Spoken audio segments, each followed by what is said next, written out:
I'm Andie and I'm a soil biologist, and today at Jester King we are building a certain kind of compost system called a Johnson Sued compost.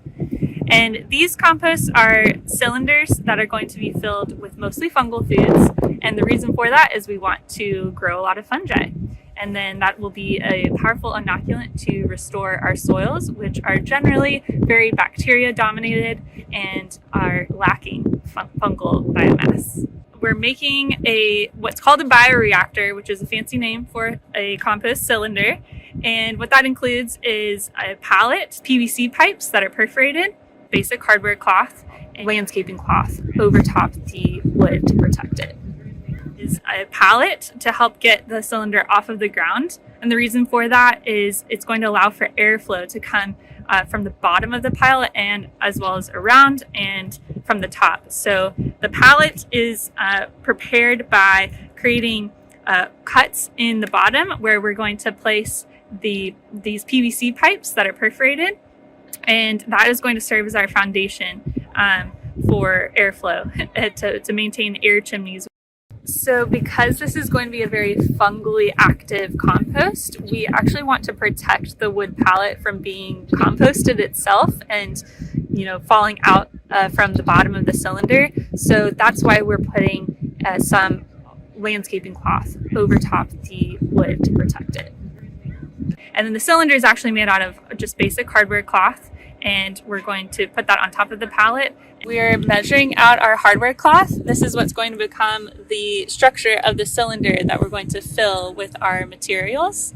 So we want enough space to overlap to provide a little bit of rigidity to our structure. So we're measuring about 6 extra inches from what we actually need for the perimeter. And I'm just using some wire cutters with a pretty small gauge hard wire. You don't need anything too heavy duty to do this. So this is the foundation of our Johnson Sued bioreactor. Just some hardware cloth to make the outer cylinder.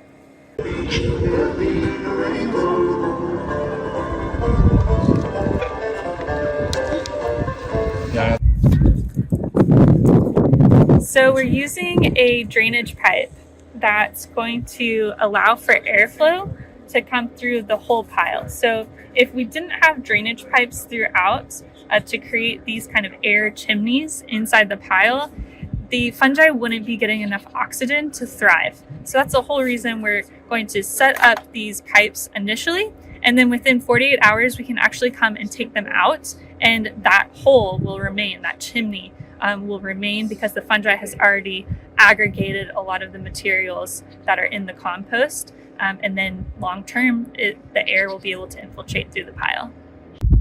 So now that we have the Johnson Sued bioreactor built, we're going to start filling it with different feedstocks.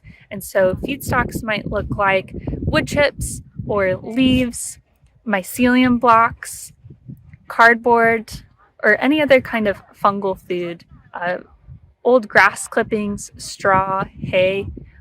All of these are good sources of fungal foods. And today we're going to be mixing our different feedstocks together and wetting them. So we want them to be nice and moist as they go into the bioreactor. That's going to help the fungi immediately take hold and be active. And we're going to do that with pitchforks and tarps and wheelbarrows and storage totes, buckets. You don't need anything too fancy to get going on this. What I love about the Johnson Sued method is that it's really low maintenance. So this workday is the bulk of the labor, and from here on out it's just going to be kind of a set it and leave it approach. So we'll come back 9 to 12 months and check on the compost to see if it's ready to use. I personally would take a sample and look at it under the microscope to make sure we actually have the biological life we want there before using it as an extract, which is the easiest way to make a small amount of solid compost go further, is to extract it into water. I hope you're inspired to build your own Johnson Sued bioreactor at home, and if you do, please tag us.